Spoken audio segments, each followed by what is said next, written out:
Մարիա հեռուստասերիալում Դավիթի առողջական վիճակի լուրջ վատ թարացումը հուզում է բոլորին, բայց ամենից խորապես Աբուլին։ Իր եղբոր անարդար կերպով բանտում հայտնվելն ու այժմ թոքաբորբով հիվանդանոցում պատկելը ծանր է անդրադառնում նրա վրա։ Աբուլը գնում է հոր Ռուբենի մոտ, լուրջ ու հուզված զրույցի։ Նա վստահորեն ասում է, որ ճանաչում է իր եղբորը և Դավիթը երբեք չի հարվածի մեջքից։ Եթե ինչ-որ բան ունի ասելու, դեմքին կասի։ Ռուբենն էլ լսելով որդուն կրկին հաստատում է, որ ինքն էլ է համոզված Դավիթի անմեղության մեջ և ամեն բան անում է, որպեսզի օգնի նրան դուրս գալ այս իրավիճակից։ Սակայն այս ընթացքում Ռաֆը անպատժելիության սինդրոմից ելնելով շարունակում է իր մութ պլանները։ Նա հանդիպում է Արտակի հետ և ասում, որ ամեն ինչ պետք է պտտվի Դավիթի շուրջ, նրան վնասելու նպատակով։ Ըստ Ռաֆի Դավիթը պետք է մնա ճնշման տակ և նույնիսկ սահմանից այն կողմ գնալու սպառնալիք է հնչեցնում, նշելով, որ եթե հանկարծ Արտակը երբևէ վնասի կամ անհանգստացնի Մարիային, ապա ինքը պատրաստ է սպանել նրան ու տանել այն երկիր, որտեղ նա պատրաստվում էր հեռանալ Սոֆիայի հետ միասին։ Ռաֆի այս խոսքերը վկայում են, որ նա կորցնում է վերահսկողությունը և պատրաստ է ամենավտանգավոր քայլերի, միայն թե վերջապես վերադառնա Մարիայի կյանք։ Ռուբենն էլ պատահաբար լսում է Նոնայի ու Մարիայի խոսակցությունը, որտեղ Մարիան ասում է, որ Ալիսայի ինքնազգացողությունը կտրուկ վատացել է Օֆայի տանից դուրս գալուց հետո։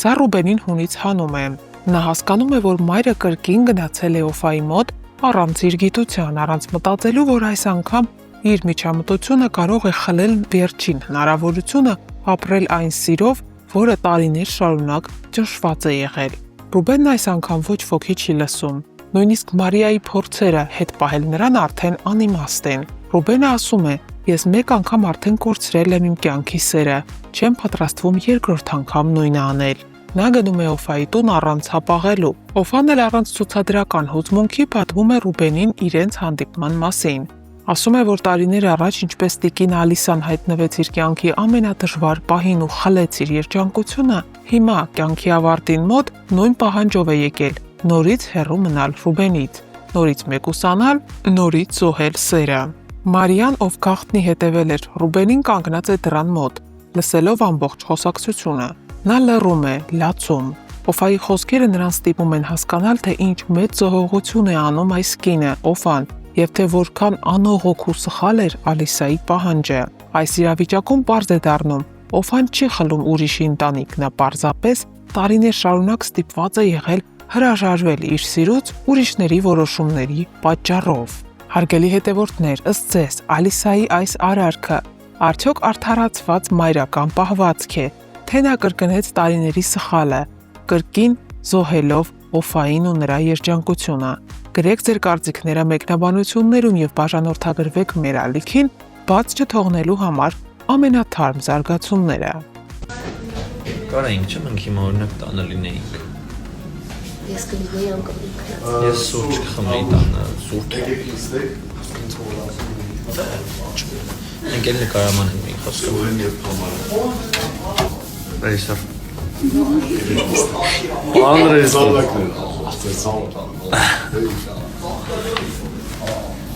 Դե գնա, նստել ես։ Ես դες ուզում եմ ցույց տալ, թե ոնց է հնարավոր դառնալ դերասան եւ ուղղակի պարկած փող աշխատել։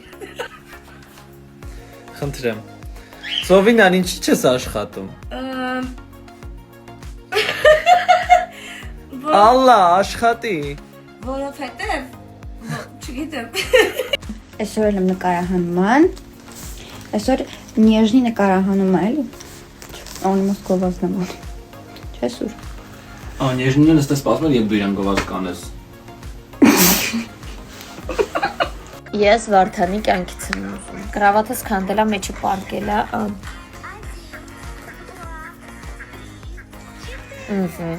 Ջուրը տվեցինք։ Հիմա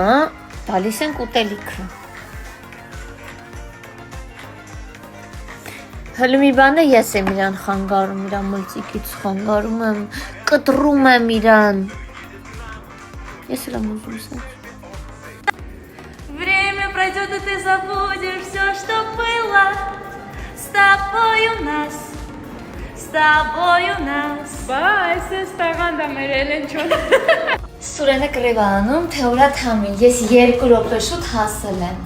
Փար Կրիշնային։ Կրիշնային։ Ես պատրաստ եմ։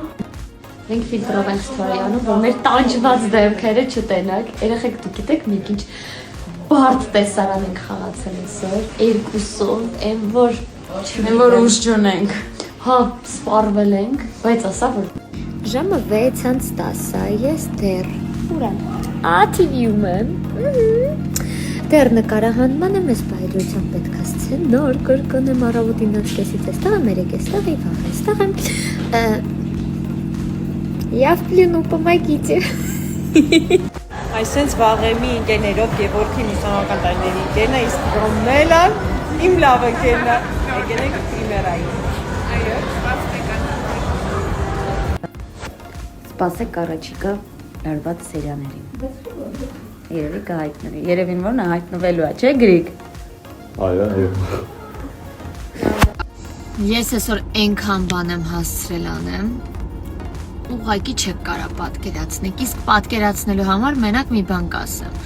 Ժամը 6-ն է լինում, ես մինչև հիմա սուրճ չեմ հասցրել խմեմ, ինձ թվում է այդքանով ասվածը թե այս առավոտից ինչ վազվզոցի մեջ եմ։ Ինձ 2 կիլո համբերություն, 3 կիլո նервեր, մեկ էլ մի 4 մեշակ փողա պետք, ով կօգնի։ Լավ վերջինը կատակ էր, բայց նախավերջին ու նախավերջինը ճիշտ էր։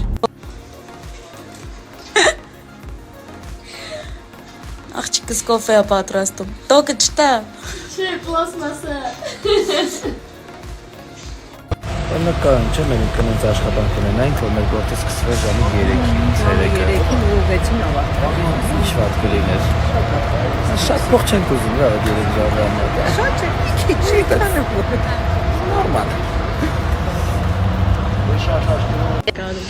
Իսկ Մարիա ջան, էս արդարա, որ sense ցուրտ է հոկտեմբերին։ Իսկ արդարա, որ ես այսպես պիտի նկարվեմ առանց այս Մի պիջակի։ բացի շորերը։ Դա ի՞նչ ձև է։ Ողորդ ես իմ աբուլին եմ տեսել։ Արի։ Wow. As for love drinking։ Շատ։ Չէ, շատ։ Այո։ Կան կարող Մեր նկարահանումները շարունակվում են Մարիա հերոստասերիալի։ Ես ու Թամարիկը sense բարի ադրացիական հարաբերություններով Ես կասեի սիրով։ սիրով էկրանից այն կողմ սիրով հերոստատիտողներ, այդպես մի դատ եք մեզ։ Հո, ինք շատ լավ մամա է։ Ստենդատում Թամարա ջան շատ։ Շոտ։